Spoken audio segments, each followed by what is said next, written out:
Hello.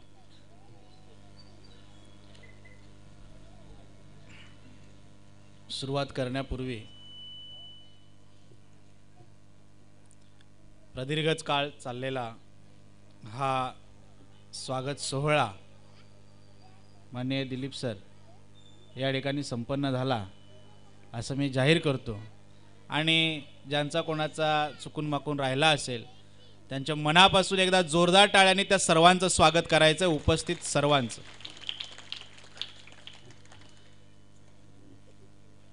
तुमच्या आमच्या धमण्यांमध्ये राष्ट्राभिमान जागृत करणारे तमाम हिंदुस्थानाचा आराध्य दैवत, महाराष्ट्राच्या अस्मितेचा मानबिंदू, क्षत्रिय कुलवंत, श्रीमंत योगी, आद्य क्रांतिकारक, बहुजन प्रतिपालक, नौसेना जनक, स्थापत्य तज्ञ, पराक्रमी, जिद्दी, मुत्सद्दी, प्रेरणादायी, नरवीर, शूरवीर, निर्भीड, निर्व्यसनी, बहुगुण संपन्न, चारित्र्य संपन्न, विज्ञाननिष्ठ, समताधिष्ठ, भव्य, दिव्य, उत्तुंग, जगदवंदनीय छत्रपती शिवाजी महाराज यांना आपल्या सर्वांच्या टाळ्यांच्या गजरामध्ये मानाचा मुजरा करतो.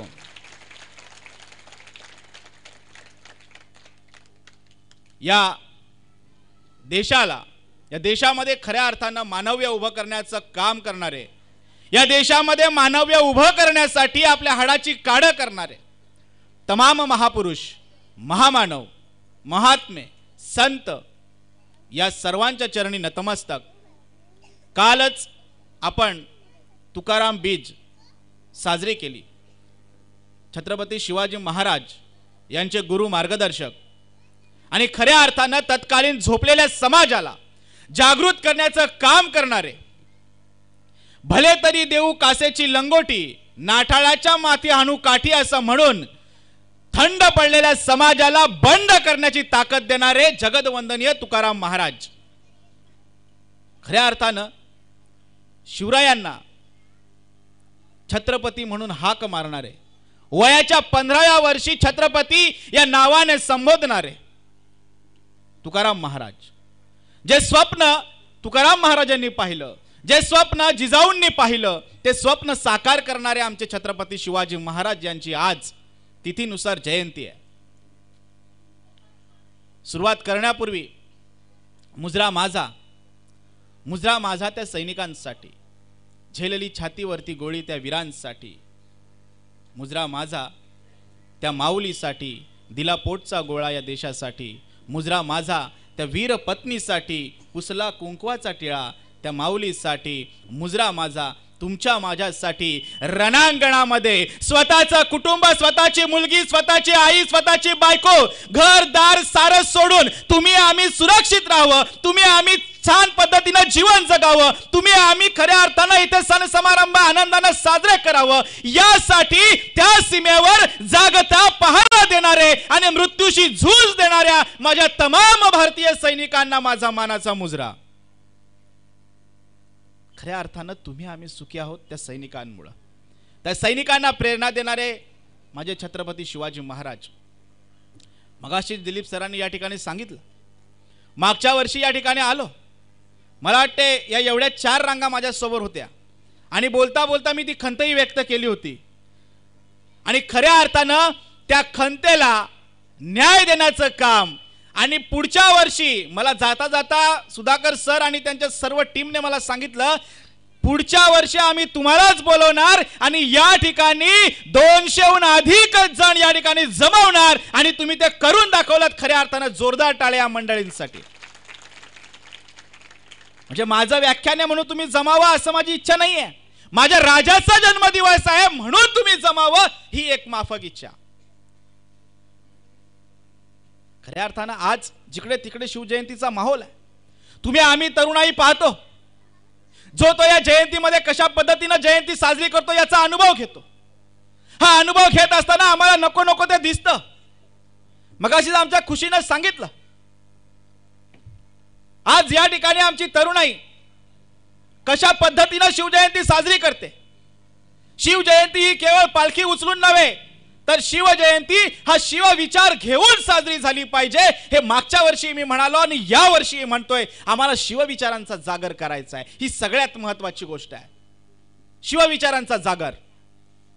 आज खऱ्या अर्थानं 4 पोरं सुधाकर सरांच्या पाठीशी उभे राहतात. 4 पोरं एका ठिकाणी येतात, एक चांगला विचार करतात. या गावामध्ये शिवजयंती साजरी झाली पाहिजे, या गावामध्ये शिवविचारांचा जागर झाला पाहिजे, या गावाला एक विधायक दृष्टी मिळाली पाहिजे, या गावाचा सर्वांगीण विकास झाला पाहिजे. यासाठी स्वराज्य सेवा प्रतिष्ठान स्थापन करून त्याच्या माध्यमातून या गावाच्या विकासासाठी, या लोकांना मार्गदर्शन करण्यासाठी विविध उपक्रम आपण राबवत आहात. खऱ्या अर्थानं या समाजाची आपण आदर्श रत्न आहात, म्हणून यांच्यासाठी टाळ्या वाजल्या पाहिजेत. असं सगळीकडे पाहायला मिळत नाही. 4 टाळकी एकत्र आली की बाटल्या फोडल्याशिवाय राहत नाही. हे मी सांगत नाही, तुम्हीही अनुभवलं असेल. पण ज्या वेळेस अशा प्रकारची ही लोक एकत्र येतात ना, त्यावेळेस समाज सुधारायला वेळ लागत नाही. शिवरायांनी काय केलं? शिवरायांनी काय केलं? शिवरायांनी ही गोष्ट केलेली आहे. शिवराय ज्या वेळेस बंगळुरूहून पुण्यामध्ये आले, त्यांनी पाहिलं की बकास झालेलं पुणे होतं, उद्ध्वस्त झालेलं पुणे होतं. पण डोक्यामध्ये एक गोष्ट पक्की होती, आईनं पाहिलेलं स्वप्न मला पूर्ण करायचं आहे. मला या ठिकाणी या बहुजनांसाठी काम करायचं आहे. मला या ठिकाणी न्यायाचं, हक्काचं स्वराज्य स्थापन करायचं आहे. ही डोक्यामध्ये एक त्यांनी जी स्वप्न पाहिलं होतं फिक्स होतं. आणि म्हणूनच त्या मावळ राण्यातील 12 मावळातील त्या सर्व तरुणांना एकत्र केलं आणि त्यांना एकत्र करून स्वराज्याचं ते देखणं स्वप्न साकार केलं. खऱ्या अर्थानं आमच्या समाजाला जर कुठल्या तरुणाची गरज असेल तर अशा तरुणांची गरज आहे. स्वराज्य असंच उभं राहिलं नाही. स्वराज्यासाठी प्राणार्पण करणारे अनेक लोक होते, त्यांची निष्ठा शिवरायांचरणी होती. दुर्दैवानं आमची निष्ठांची आज निष्ठानिष्ठी झालेली आहे, आमची निष्ठाच निष्ठून गेलेली आहे. आज आम्हाला निष्ठावान तरुण घडवणं गरजेचं आहे. ज्या दिवशी निष्ठा ठेवणारे तरुण या समाजामधून उभे राहतील, त्या दिवशी खऱ्या अर्थाने एक चांगलं काम घडेल. आम्हाला निष्ठावान तरुण घडवायचं आहे. मग अशी खुशीने आम्हाला या ठिकाणी शिवा काशीची गोष्ट सांगितली. निष्ठेशिवाय या गोष्टी होत नसतात का? अरे एक 4-5 महिन्यांची ओळख, पण त्या 4-5 महिन्यांमध्ये शिवरायांनी त्या शिवा काशीला आपलंसं केलं होतं. शिवरायांच्या प्रति त्याची निष्ठा त्या ठिकाणी आम्हाला या प्रसंगामधून दिसून येते. काय गरज होती तानाजी मालुसरेला त्या ठिकाणी जाण्याची? त्याच्या घरामध्ये लग्नाचं कार्य आहे, पण तो जातोय आणि नुसता जात नाहीये, तो त्या ठिकाणी आपल्या देहाचं, त्या ठिकाणी आपल्या प्राणाचं बलिदान देतोय. ही सगळ्यात मोठी गोष्ट आहे, सगळ्यात मोठी गोष्ट आहे जीवनामध्ये. आम्हाला जर शिवचरित्र काय शिकवत असेल ना, तर सगळ्यात महत्वाची, तुम्ही ज्याला मानताय, ते आई असतील, वडील असतील, माझे संत असतील, महापुरुष असतील, यांच्या प्रति निष्ठा असणं गरजेचं आहे. निष्ठा असणं गरजेचं आहे.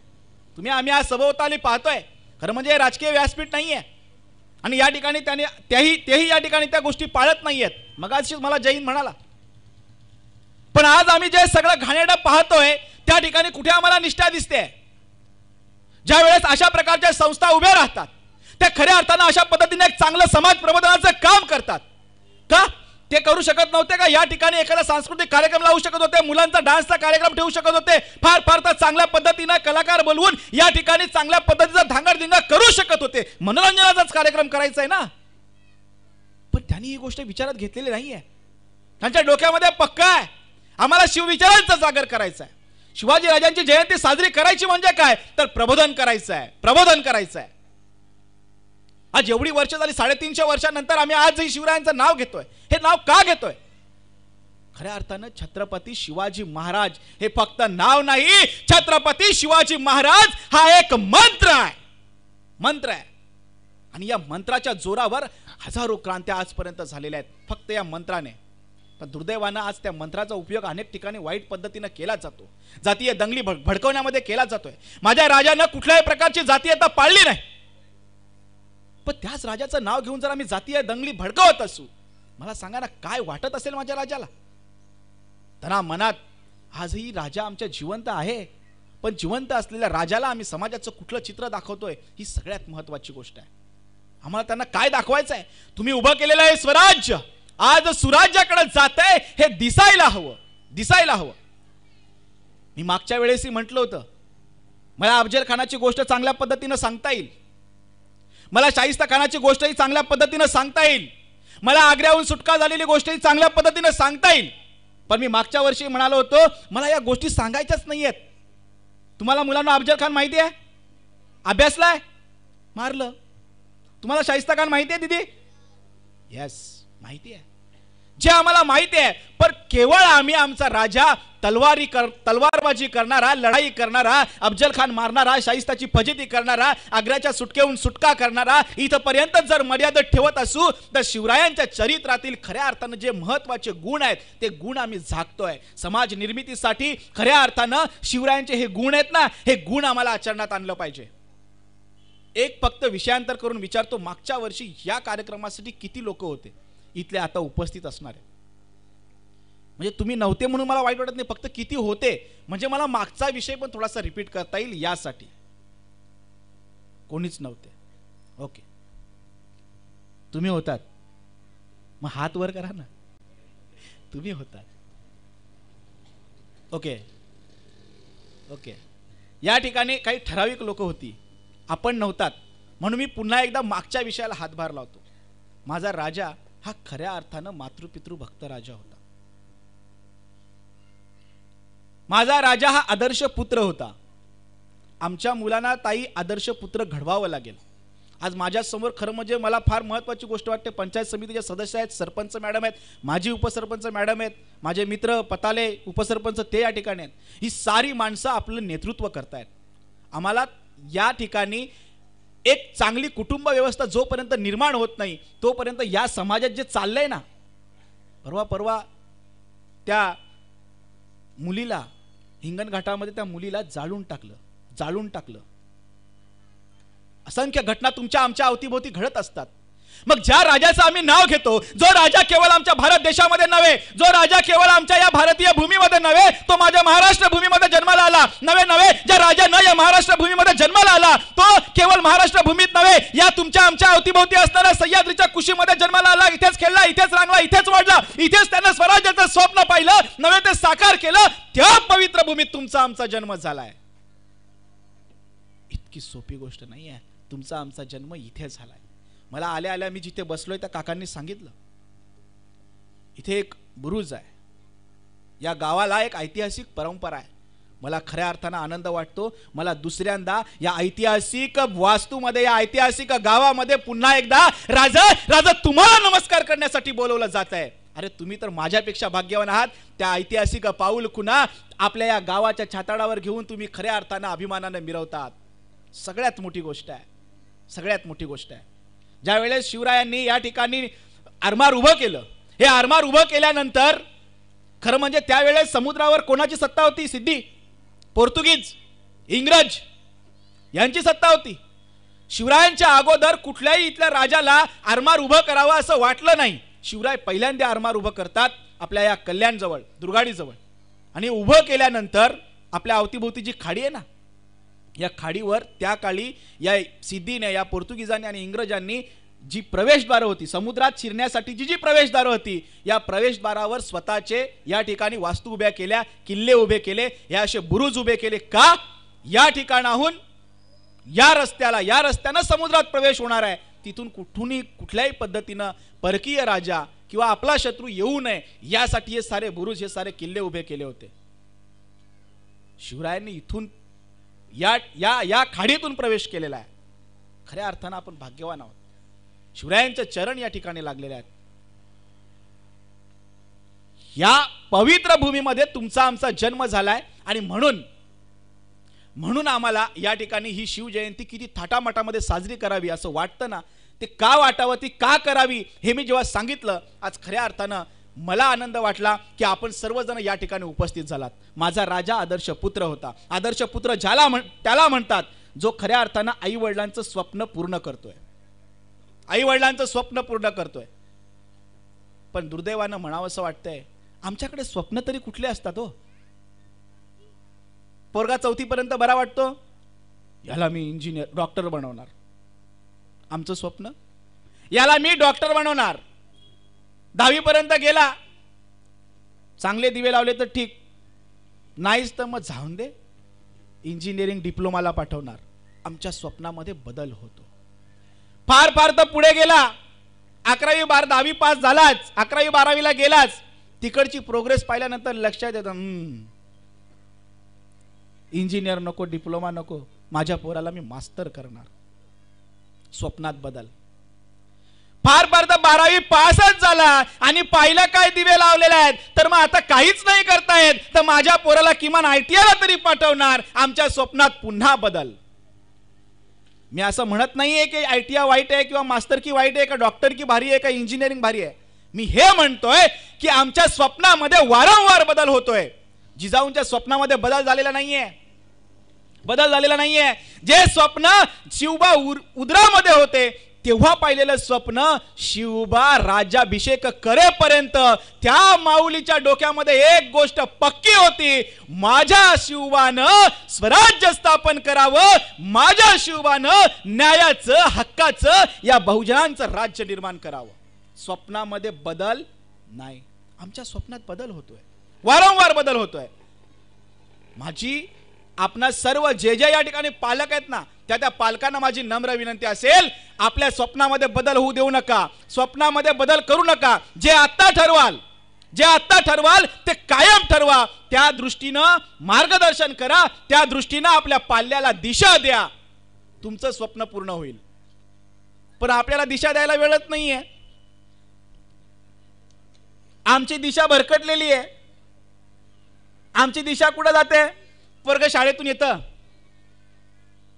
ते पण अभ्यास करून थकलेलं असतं. मग आम्हाला थोडी काळजी असते, अख्खा दिवस पोरांनी शाळेत काढलाय, संध्याकाळी कसा बसा आला ग, लगेच क्लासला गेला. बरं, त्या क्लासमध्ये पण भरमसाठ अभ्यास, शाळेत भरमसाठ अभ्यास. बरं, तासिका पद्धत असली तर प्रत्येक शिक्षक अभ्यास देणार त्याच्या विषयाचा. 6 विषय असतील तर 6 विषयांचा अभ्यास, क्लासमध्ये पुन्हा 6 विषयांचा अभ्यास, तोही वेगवेगळा. पोरग थकून जातं. आणि मग आम्ही तर अभ्यास घ्यायला आम्हाला वेळ नसतो आणि सांगायला मोकळे शिक्षकांना, आमचं पोरग ना आमच्याजवळ बसतच नाही, तुम्हीच घ्या आणि तुम्हीच सांभाळा. आणि मग आम्ही काय करतो? आम्ही त्या चौकोनी खोक्यासमोर बसलेलो असतो. माझ्या नवऱ्याची बायको, आम्ही तिकडे बसलेला असतो. अगं बाई, ते बघा, तेच बोललं. आणि मग उद्या सकाळ हीच आमची पोरं आपल्या हातावर तुरी देऊन जर पसार झाली तर दोष द्यायचा कोणाला? आम्हाला कुठेतरी बसावं लागेल. अरे बाळ शिवबा 6 वर्षाचे होते, 6 वर्षाच्या असताना माझ्या मातोश्री त्याला घेऊन बसत होत्या, त्याला सांगत होत्या रामाच्या गोष्टी. अरे शिवबा तुला माहितीये का, या भूमीमध्ये रामाचा जन्म झाला, भोसले कुलामध्ये. याच रामानं रावणाचा वध केला. तो रावण, ज्या रावणानं या येथील प्रजेला खऱ्या अर्थानं दुःख दिलंय, राजा म्हणून कुठलं कर्तव्य निभावता आलं नाही, त्या रावणाला मारण्याचं काम रामानं केलंय. हे शिवबा याच भूमीमध्ये भगवान श्रीकृष्णांचा जन्म झाला, त्यांना अन्याय करणाऱ्या कंसाला मारलं. तुला सुद्धा तसंच व्हायचं आहे.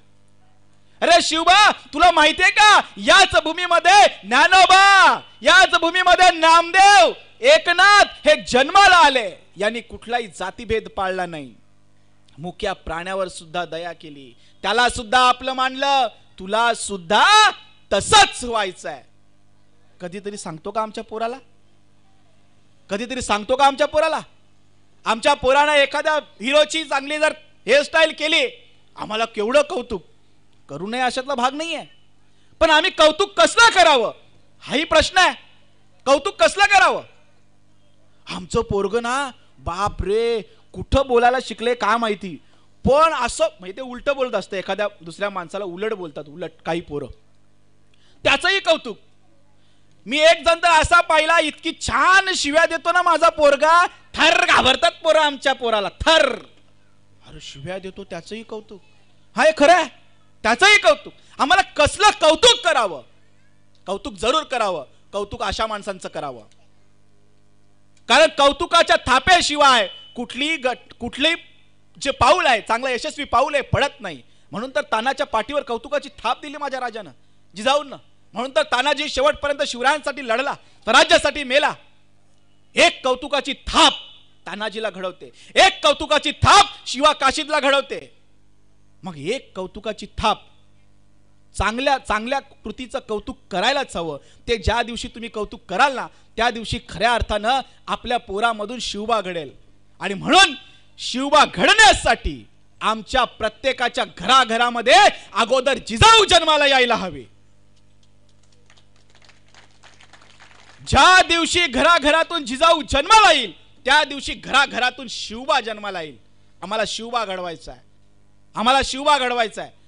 शिवबांच्या अंगी तर अनेक अनेक चांगले गुण होते, अनेक चांगले गुण होते.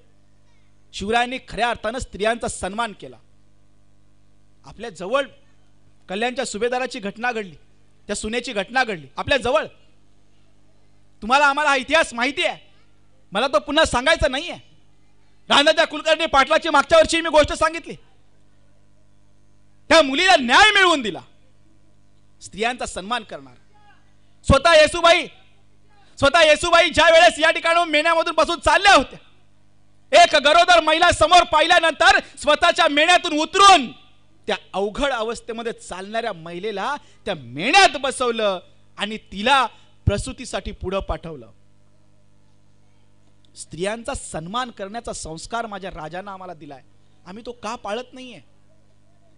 जे मातृपितृ भक्ती आमच्या राजानं आम्हाला शिकवली, आज त्याच भूमीमध्ये आमचे माता पिता वृद्धाश्रमात घालवले जात आहेत. मग का साजऱ्या करायच्या शिवजयंती? का साजऱ्या करायच्या महापुरुषांच्या जयंत्या? कधी प्रश्न पडतो का आम्हाला? वृद्धाश्रमामध्ये आमच्या आई वडील, अरे ज्या आई वडिलांनी तुम्हाला आम्हाला मोठं केलं, खस्ता खाल्या, एक वेळ पोटाला चिमटा देऊन आमच्या ओठामध्ये घास भरवला, ते आमचे आई वडील जर वृद्धाश्रमात जात असतील,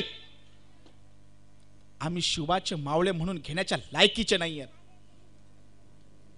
एका आईनं, वृद्धाश्रमातल्या आईनं एक पत्र लिहिलं होतं, पत्र आपल्या मुलाला. ती गेली त्या वृद्धाश्रममध्ये, वयानुरूप तिचं निधन झालं. त्या वृद्धाश्रमवाल्यांनी त्या मुलाला फोन केला, तुमच्या आईचं निधन झालंय. 10 वर्षापूर्वी जिला तुम्ही इथे आणून ठेवलं होतं, रोज येईल, अरे आज येईल माझा मुलगा मला बघायला म्हणून तुमच्या वाटेकडे डोळे लावून बसली होती. माझा मुलगा किती गुणी, अहो मी त्याला शिकवला, मोठा केला, मोठा ऑफिसर झाला माझा मुलगा, आता त्याला वेळ नाहीये, पण एक दिवस तो मला भेटायला नक्की येईल. अरे किती मोठ्या आशेने तुझ्या वाटेकडे डोळे लावून बसली होती ती माऊली, तू नाही आलास. तब्बल 10 वर्ष. या दिवाळीला येणार, या दिवाळीला तो मला घरी नेणार. मला माहिती आहे माझ्या मुलाचं घर छोटं आहे, मला माहिती आहे माझ्या मुलाचं घर छोटं असल्या कारणाला तो मला त्या ठिकाणी ठेवू शकत नाही. आईची मायाच वेडी असते, आईची मायाच वेडी असते.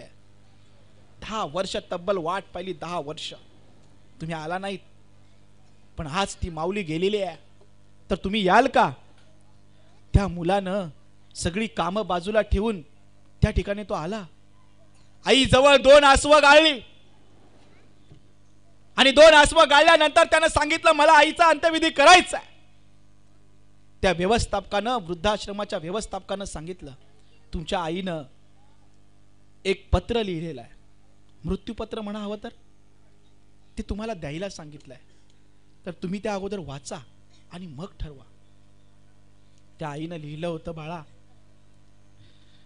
लहानपणापासून, अरे तुला तळ हाताच्या फोडासारखा मी वाढवला, लहानपणापासून तुला काटा लागला तर माझ्या डोळ्यामध्ये पाणी यायचं बाळा. बाळा अरे तुला उपाशी ठेवल्यानंतर मला वेदना व्हायच्या बाळा. बाळा बाळा मी फार वाट पाहिली, तू मोठा व्हावास, तू शिकून मोठा व्हावास, यासाठी आम्ही खस्ता खाल्या. तुझे वडील गेल्यानंतर तू मला या ठिकाणी आणून टाकलंस. मला असं वाटलं होतं तू आज येशील, उद्या येशील, या होळीला येशील, दिवाळीला येशील, गणपतीला येशील. अरे बाळा तू आला नाहीस. मला माहिती आहे आज तू येणार. काय येणार? माझं प्रेत ताब्यात घेण्यासाठी येणार. आणि तू काय करणार? तू सगळ्या सोयऱ्यांना बोलवणार, सगळ्यांसमोर दुःखाचं नाटक करणार. माझा अंत्यविधी चांगल्या पद्धतीनं करणार, माझ्या सगळ्या विधी तू चांगल्या पद्धतीनं करणार. लोकांना चांगलं चांगलं खाऊ घालणार, गोड धोड देणार. बाळा मला यातलं तू काही केलं नाहीस तर जास्त आवडेल, आणि माझ्या प्रेताला सुद्धा तू हात लावू नकोस.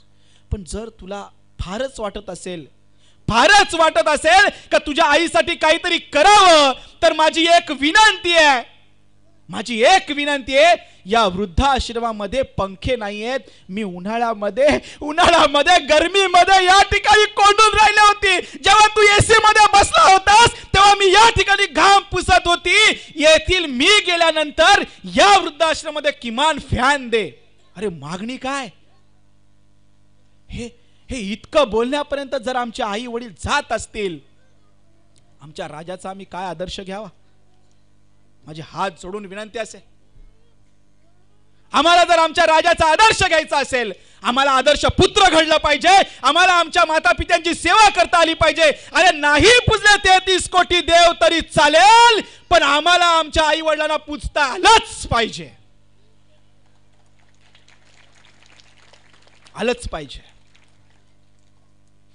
माझा राजा हा निर्व्यसनी होता, सुपारीच्या खांडाचंही व्यसन नव्हतं.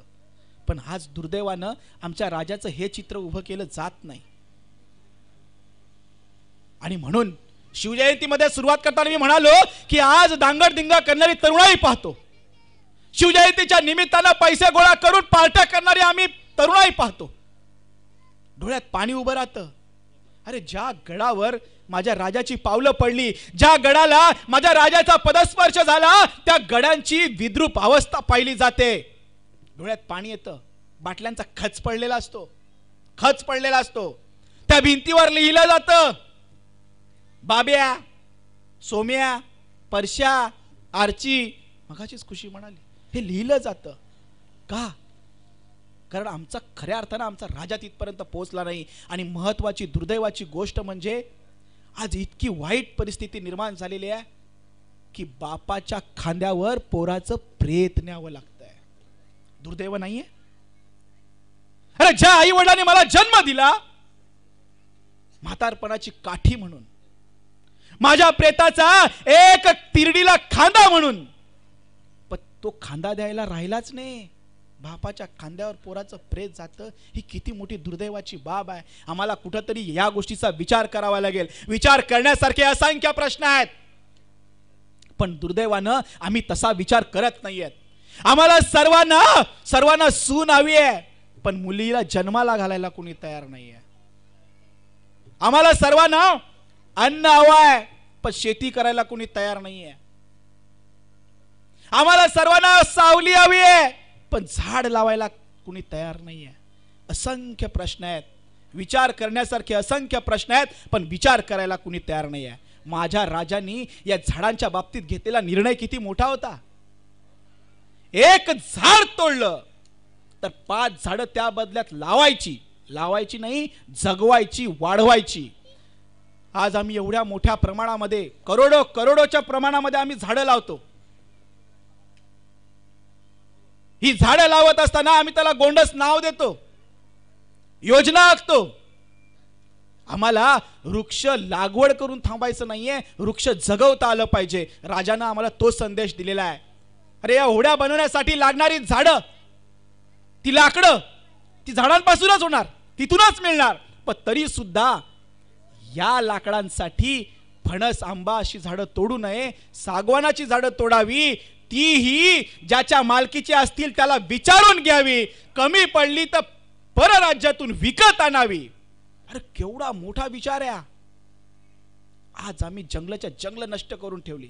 350 वर्षापूर्वी राजा म्हणतोय ही जंगल नष्ट झाली तर पर्यावरणाचं संतुलन बिघडणार, पाऊस अनियमित होणार, तिन्ही ऋतू अनियमित होणार. आम्ही अनुभवतोय. सध्या तर महाभयंकर रोग या जगामध्ये थैमान घालतोय. या रोगानं आम्ही भयभीत झालेलो आहोत. 350 वर्षापूर्वी राजानं सांगितलं होतं ही जंगल नष्ट झाली तर अशा पद्धतीनं रोगराई पसरणार, ही जंगल नष्ट झाली तर 3 ऋतूंचं संतुलन बिघडणार. पाऊस नाही पडला तर माझा शेतकरी शेती लावू शकणार नाही, आणि माझा शेतकरी जर शेती लावू शकला नाही तर अन्नधान्य मिळणार नाही. अन्नधान्य मिळालं नाही तर प्रजेचं नुकसान होणार, प्रजा भुकेची मरणार, आणि याचा दोष राजा म्हणून मला लागणार. अरे केवढा मोठा विचार, केवढी मोठी दूरदृष्टी, एवढा मोठा दूरदृष्टी संपन्न राजा तुमच्या आमच्या भोवती जन्माला आला, तुमच्या आमच्या मातीत जन्माला आला. ही सर्वोत्तम गोष्ट आहे,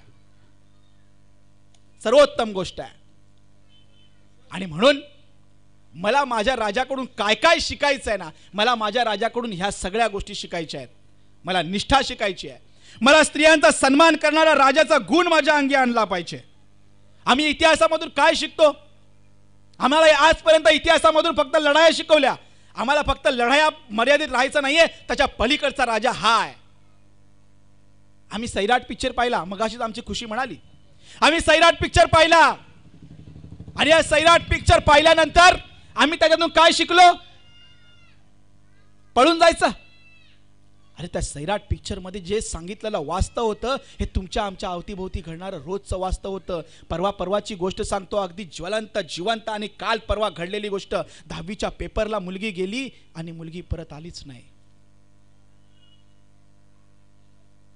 समाज सुधरवायला लागलोय, आम्ही समाज सुधरवायला लागलोय, कायद्यावर कायदे करायला लागलोय. परवा महिला दिन झाला, मला एका कार्यक्रमामध्ये बोलवण्यात आलं होतं दिलीप सर. त्या कार्यक्रमामध्ये एक वकील आले होते. त्या वकिलाने महिलांच्या सर्व कायद्यांचं त्या ठिकाणी वाचन केलं. महिलांना कोणते कोणते कायदे आहेत हे सांगितलं, कोणत्या कोणत्या कायद्यांना महिलांचं सुरक्षा होते हे सारं सांगितलं. आणि त्यानंतर मला माझं भाषण करायला वेळ दिला. मी म्हटलं हे कायदे बियदे सगळे घालात चुलेत. मला खऱ्या अर्थानं म्हणावं असं वाटतं, कायद्याची गरज नाही, संस्कारांची गरज आहे, संस्कारांची गरज आहे. अहो एक महिला, आम्ही जर एकमेकांना समजून घेऊन चालत असू तर कशाला होतील घटस्फोट? कशाला तुमच्या आमच्या मुली तुम्हाला आम्हाला सोडून मुलाचा हात सोडून पळून जातील? कशाला जातील? हो, आम्ही संस्कारातच कमी पडलोय. आमच्या टीव्हीवर 24 तास तेच चालू असतं ना, तेच चालू असतं. आम्ही सतत पाहतो आम्ही तसेच वागतो. जे आम्ही सतत पाहतो तसंच आम्ही वागतो. मग आम्हाला सतत पाहिल्यानंतर जर तसं वागत असू तर आम्हाला काय दाखवलं पाहिजे आमच्या मुलांना? आमच्या मुलांना स्वराज्य रक्षक संभाजी दाखवलं पाहिजे. किती जणांनी पाहिला शेवटच्या एपिसोड पर्यंत? गुड. स्वराज्य रक्षक संभाजी, अरे जिवंत ज्वलंत एवढा मोठा युवराज, पण खोट्या नाट्या सर्व आरोपांनी त्याला माखवून टाकलं होतं. एवढा मोठा युवराज जो खऱ्या अर्थानं शिवबाचा छावाच होता, पण तो लपवून ठेवला. खोटा इतिहास तुमच्या आमच्या समोर आणला. मी डॉक्टर अमोल कोल्हेंना मनापासून धन्यवाद देईन. एक खरा संभाजी राजा, आमचा युवराज, दुसरे छत्रपती संभाजी महाराज आम्हाला खऱ्या अर्थानं समोर आणून दाखवले. आम्हाला तो इतिहास दाखवता आला पाहिजे. वीर माता जिजाई एक मालिका लागते, दाखवा. आम्हाला हे दाखवता आलं पाहिजे. आम्हाला हा इतिहास तिथपर्यंत नेऊन पोहोचवला पाहिजे. नाहीतर पुन्हा या ठिकाणी अशाच पद्धतीने सैराटच होणार. एका मुलानं, मीरा भाईंदर मधील घटना आहे, एका मुलानं आपल्या आईचा खून केला. आईचा गोळी जाळली. पोरगं होतं 16-17 वर्षाचं. वडील पोलीस आयुक्त, आई प्राध्यापिका, घरात एकटाच. लहानपणापासून 15-16 वर्षाचा होईपर्यंत घरात एकटाच राहायचा. शाळेतून यायचा, मोबाईल, नेट का असेल ते कम्प्युटर, याच्यावर पूर्ण दिवस जायचा. त्याच्याही मनात हाच विषय होता, त्याच्याही मनात हा विषय होता, माझी आई मला वेळ देत नाही, माझे वडील मला वेळ देत नाहीयेत. आणि एके दिवशी वडिलांचंच रिव्हॉल्वर घेऊन गोळी झाडली आणि पोलीस स्टेशनला दाखल झाला, मी मारलंय माझ्या आईला. हे असं घडत राहिलं राजे, हे जर स्वराज्यामध्ये असं घडत राहिलं तर स्वराज्याचं सुराज्य होणार कधी? आम्हाला स्वराज्याचं सुराज्य करायचं आहे. मला खऱ्या अर्थाने या सर्व मंडळींचं कौतुक वाटतं. त्यांच्या प्रतिष्ठानचं नाव आहे स्वराज्य सेवा. या स्वराज्याची सेवा करणारे हे शिलेदार आहेत. स्वराज्याची सेवा. आम्हाला या स्वराज्यासाठी झटायचं आहे. या स्वराज्याचं सुराज्य करण्यासाठी आम्हाला खऱ्या अर्थाने झटायचं आहे. आम्हाला आमच्या मुलांना स्वप्न दाखवायचं आहे, IPS होण्याचं, IAS होण्याचं. हे स्वप्न आम्हाला दाखवता आलं पाहिजे. मी ज्या क्षेत्रामध्ये आहे त्या क्षेत्रातला शिवाजी होण्याचं त्यांना स्वप्न दाखवलं पाहिजे. म्हणून ही शिवजयंती, ही शिवजयंती केवळ यांच्या मोठेपणासाठी नाही आहे. खरं म्हणजे या शिवजयंतीला अख्खा गाव सजायला हवा. अशा रांगोळ्या घराघरामध्ये घालायला हव्यात.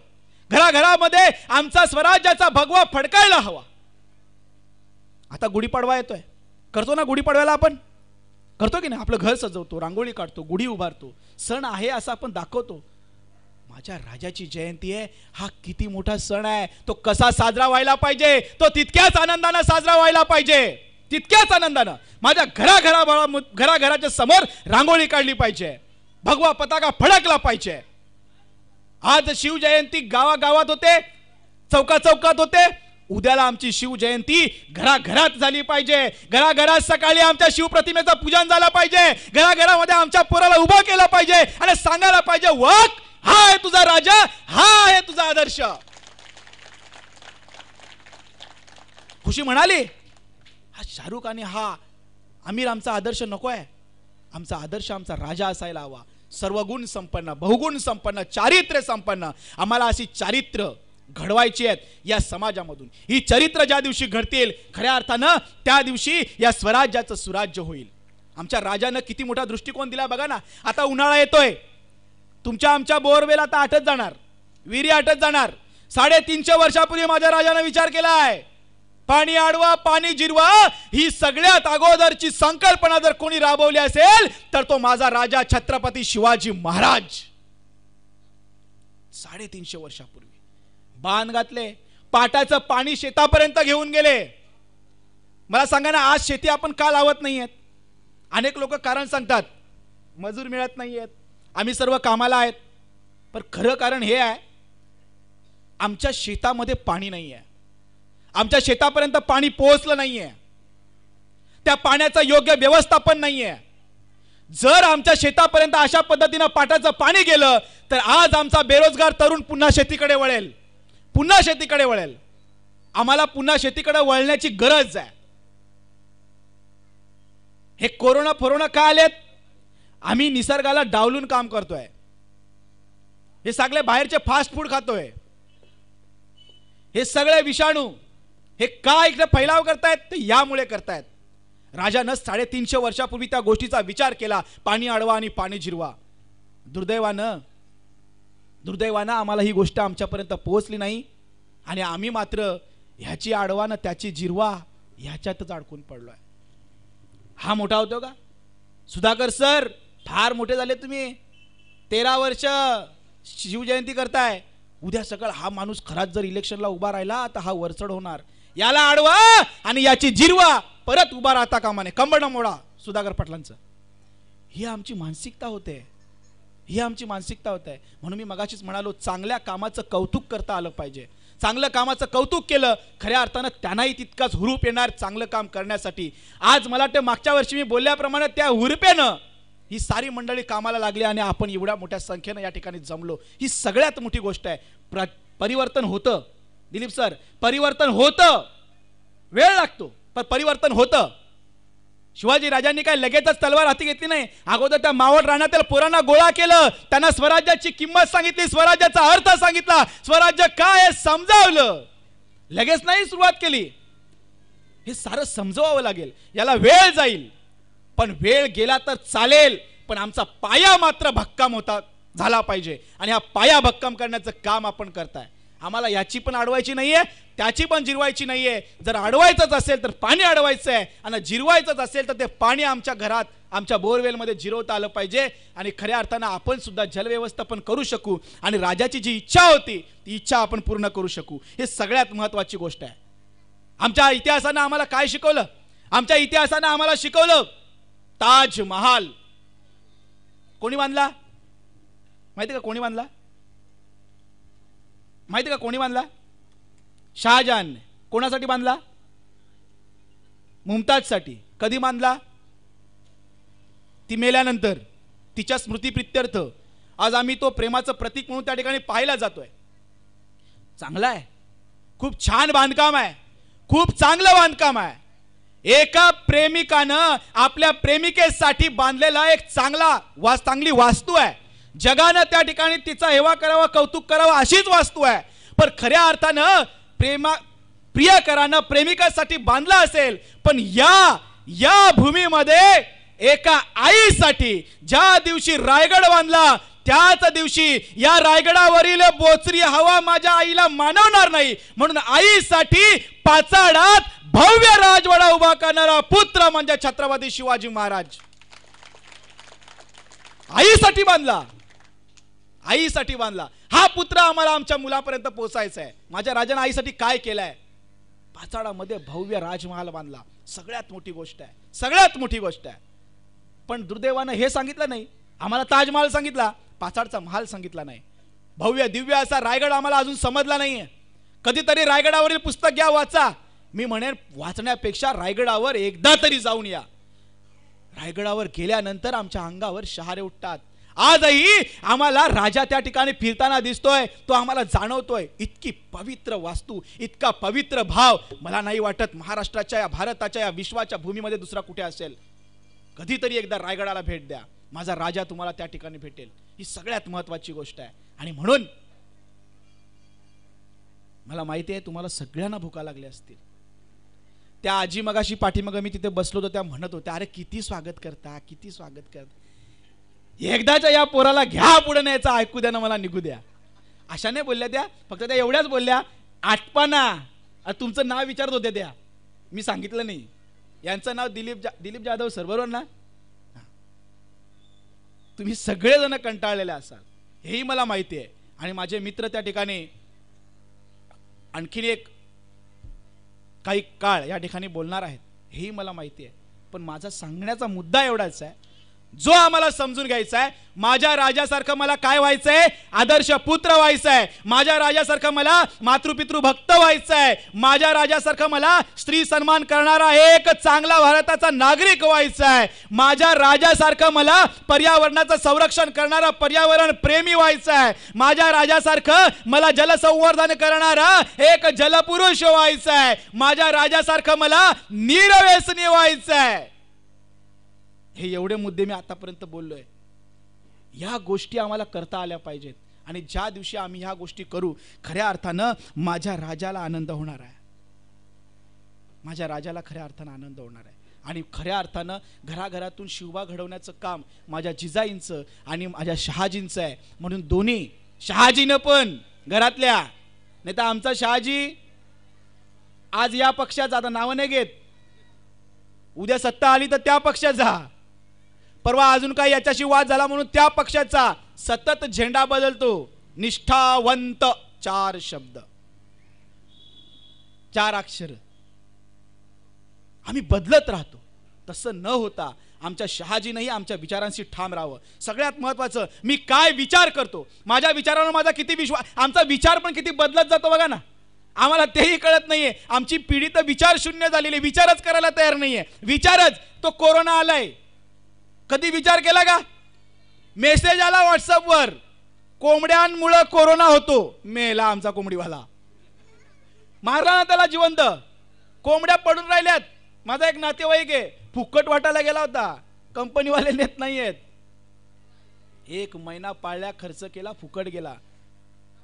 कधीतरी आम्ही त्या पशुवैद्यकाला, त्या डॉक्टरला फोन करून विचारायला हवं होतं का खरंच या कोंबड्यांमुळे कोरोना होतो का? विचारच नाहीये. Empty box. विचार करायला वेळच नाहीये. 24 तास त्याच्यात डोकं घातलंय. आम्ही या सृष्टीकडे पाहत नाहीयेत. आम्ही विचार करायला हवा. मागच्या वर्षी पण मी एक गोष्ट सांगितली होती. आमच्या गण्याला मेसेज आला. काय मेसेज आला? सासऱ्याने मेसेज पाठवला, अभिनंदन, आपली सुगंधा बाळंत झाली, तुम्ही बाप झालात, तुम्हाला मुलगा झाला. अरे गण्याला काय आनंद झाला. आणि घाई फार असते ना आपल्याला. झट्ट दिशी copy paste broadcast list send. Dilip सरांना मेसेज आला. दिलीप सरांनी वाचला, अभिनंदन, तुम्ही बाप झालात, आपली सुगंधा बाळंत झाली, तुम्हाला मुलगा झाला. हे का एमटी आहे का मॅड झालो आम्ही? कुठेतरी विचार करायला हवा, विचार करायला हवा. या साऱ्या गोष्टी सारासार विवेक बुद्धी जागृत ठेवून करता आल्या पाहिजेत. उगाच आम्हाला ते दिलंय हातात म्हणून तो आला मेसेज कर सेंड, कोणाचा 1 नंबर येतो. आणि घाई किती असते, बाप रे बाप, प्रचंड घाई. तो मेसेज काही काही तर वाचत पण नाहीयेत, तर तो न वाचताही त्याला कधी कधी प्रतिक्रिया येतात. एका ग्रुपवर एक चांगला मेसेज होता, विनोद म्हणून सांगतो. पहिला मेसेज होता, दिलीप सरांना जन्मदिनाच्या खूप साऱ्या शुभेच्छा. त्यांचा मित्र कोण होता? हे दिलीप सर नाही ना, त्यांच्या मित्राला कोणातरी शुभेच्छा होत्या. सगळ्यांनी त्या ग्रुपमध्ये जेवढी लोक होती ते जेवढे ऑनलाईन होते त्यांनी सगळ्यांनी शुभेच्छा दिल्या. ते कदाचित त्या दिलीपला ओळखत पण नसतील, पण ग्रुपवरचं आहे ना, याने दिल्यात ना, द्या शुभेच्छा. शुभेच्छा द्यायला का पैसे पडतात? दिल्या शुभेच्छा. तेवढ्यामध्ये एक मेसेज आला, अमुक अमुक टमुक टमुक गण्या गणपत शिरपे यांचं हृदयविकाराच्या झटक्यानं निधन झालं. लगेच खाली RIP, भावपूर्ण श्रद्धांजली, आदरांजली, कपाकप कपाकप कपाकप मेसेज. ज्यांनी दिले ते बाजूला झाले, ऑफ झाले. मग कोणीतरी जागा झाला, त्यानं पाहिलं, दिलीपला जन्मदिनाच्या हार्दिक शुभेच्छा. आता दिलीपचं नाव टाकायचं ना, जन्मदिनाच्या हार्दिक शुभेच्छा. त्याच्या खाली भावपूर्ण श्रद्धांजली, त्याच्या खाली पुन्हा जन्मदिनाच्या शुभेच्छा. जसा जो ऑनलाईन यायचा तसा करत गेले. आणि मग करता करता करता करता वरती कोणी वाचलंच नाही काय, पण दिल्या पाहिजेत ना. बापरे, एवढं मोठं कर्तव्य आहे, ते हे केलं नाही तर भुकचं मरायचं होईल, हे दिल्याच पाहिजेत. आणि मग कोणीतरी लिहिलं, गण्या गणपत शिरपे यांना वाढदिवसाच्या हार्दिक शुभेच्छा आणि दिलीप यांना भावपूर्ण श्रद्धांजली. मग खाली दिलीप यांना भावपूर्ण श्रद्धांजली आणि गण्या गेलेले बिचारा, त्याला वाढदिवसाच्या हार्दिक शुभेच्छा. बिनडॉक्स आले. सारासार विचार करणारी सत्साद विवेक बुद्धी जर आम्ही गहाण ठेवत असू तर आमच्या शिक्षणाचा तरी काय उपयोग हो? आमच्या शिक्षणाचा काय उपयोग? आम्हाला यासाठी शिकवलेलं नाहीये. आमच्या शिक्षणाने आम्हाला सगळ्यांना मेंढरं करून टाकलंय. मेंढरं खाली मान घालायची, पुढचं चालतंय ना त्याच्या मागे चालायचं. चलो, आम्हाला मेंढरं व्हायचं नाहीये मुलांनो. मेंढरं व्हायचं नाही, मेंढरं नाही व्हायचं. आम्हाला माणूस म्हणून घडायचं आहे. माणूस म्हणून फार मोठे वकील नाही होता आला, IPS नाही होता आला तरी चालेल, पण शिक्षणातून माणूस घडायला हवा. ही साधी सोपी संकल्पना आहे. शिक्षणातून माणूस घडायला हवा. माझ्या राजाचा आदर्श आम्हाला सातत्याने चालवता आला पाहिजे. माझा राजा जशा पद्धतीने तुमच्या आमच्या समोर आदर्श व जीवन त्याने ठेवलेला आहे, तो आदर्श तुम्ही आम्ही घेऊया आणि खऱ्या अर्थानं तशा पद्धतीने जगूया. आपणा सर्वांना मनापासून आजच्या तिथीनुसार शिवजयंतीच्या शुभेच्छा देतो. येता येता मला कोणीतरी म्हणालं, मागच्या वेळेस 19 फेब्रुवारीला पण बोलला होतास, आता परत तिथीनुसार बोलायला लागलास, शिवजयंती किती करायची? मी म्हटलं, श्वास घेतोस? हो. किती वेळा घेतोस? अरे बाबा रोज घेतोय ना. हा राजा केवळ राजा नाही, तो आमचा श्वास आहे आणि श्वासाला विसरणं आमचं काम नाही. म्हणून शिवजयंती दररोज झाली पाहिजे. मग आम्ही ती तिथीनुसार करू, तारखेनुसार करू, वेळ आली तर रोज करू, तनातनात मनामनात घराघरात शिवजयंती साजरी करू. मनापासून आपणा सर्वांना शिवजयंतीच्या हार्दिक शुभेच्छा देतो. सुधाकर सरांना मी मनापासून धन्यवाद देतो. जयंतला मी मनापासून धन्यवाद देतो आणि तमाम स्वराज्य सेवा प्रतिष्ठानच्या तरुणांना, या शिलेदारांना, या मावळ्यांना मनापासून धन्यवाद देतो. आपण मला या ठिकाणी बोलावलं, माझा सन्मान केलात आणि तुमचं सर्वांचं मनापासून आभार व्यक्त करतो. कारण तुम्ही सर्वजण या ठिकाणी ऐकत बसला आहात आणि माझे मोडके तोडके शब्द ऐकून मला टाळ्यांनी प्रोत्साहन देतात. मनापासून तुमचं सर्वांचं धन्यवाद व्यक्त करतो. जाता जाता एक छोटीशी गोष्ट सांगतो. महिला दिन परवा साजरा झाला. इथे काही महिला आहेत. महिलांनो, आपण सुद्धा एकमेकीला सांभाळून घेतलं पाहिजे. बरोबर आहे की नाही? सईबाईंनी पुतळाबाईला सांभाळून घेतलं, बरोबर आहे का? सोयराबाईला सांभाळून घेतलं. एकट्या शिवरायांना 6-7 पत्नी होत्या, त्या सर्वांनी एकमेकांना सांभाळून घेतलं. आता आपल्याला तर काय, आपल्या नवऱ्याला एवढ्या पत्नी, पण जाव आहे, सासू आहे, हे नातं सुद्धा चालवा. मग खऱ्या अर्थानं ही कुटुंब व्यवस्था चांगली चालेल. आणि सगळ्याचं मूळ कुटुंब व्यवस्थाच आहे, तिथेच सगळं घडतं. एका सासूबाईला विचारलं, एक बाई गेली, तुमच्या मुलीचं आणि मुलाचं लग्न झालं, मग कशी काय तुमची सून? यांना फार उरकत असतं ना दुसऱ्याच्या घरात काय चाललंय. हिने विचारलं, कशी काय सून? तशी ती सासू बोलली, बया बया बया, कुठून शोधून आणले का माहिती, अहो 9 वाजल्याशिवाय उठत नाही आणि माझ्या पोराला तर निव्वळ बैल करून टाकले. बैल. हा जातो तिला चहा घेऊन, हा घालतो तिचा बिछाना, हा आवरतो तिचा बिछाना, हा सगळी तिची व्यवस्था करतो. कुठून शोधून आणले कुणास ठाऊक. हे असलं म्हटलं त्या बाईला पण जरा बरं वाटलं, हा आता कशी जिरली, फार गावात उठाठेवी करत फिरत होती, आता बरी सून भेटली. तिने पुढचा प्रश्न विचारला, तुमची मुलगी तिचं लग्न झालंय, ते जावाई कसे आहेत? जावाई जावाई म्हणजे देव माणूस आहे, देव माणूस. माझ्या मुलीला न वाढल्याशिवाय उठवत नाही, माझ्या मुलीला बिछाण्यात नेऊन चहा देतो, माझ्या मुलीला स्वतः पांघरून घालून देतो, माझ्या मुलीचा बिछाना स्वतः उचलतो. अहो एवढंस काम सुद्धा सांगत नाही, देव माणूस आहे माझा जावाई. अरे काय कळलं का? दृष्टी बदला, सृष्टी बदलेल. म्हणून आपण सर्वांनी आपली त्या इतिहासाकडे पाहण्याची जी दृष्टी आहे ती दृष्टी बदलण्याची गरज आहे, आणि तेव्हाच खऱ्या अर्थानं सृष्टी बदलेल. पुन्हा एकदा एक जयघोष करूया आणि माझ्या या वाणीला मी या ठिकाणी पूर्णविराम देतो. क्षत्रिय कुलोत्तंस सिंहासनाधीश्वर राजाधिराज कुळवंत गुणवंत बहुगुण संपन्न छत्रपती शिवाजी महाराज के. क्या बात है. जय शिवराय.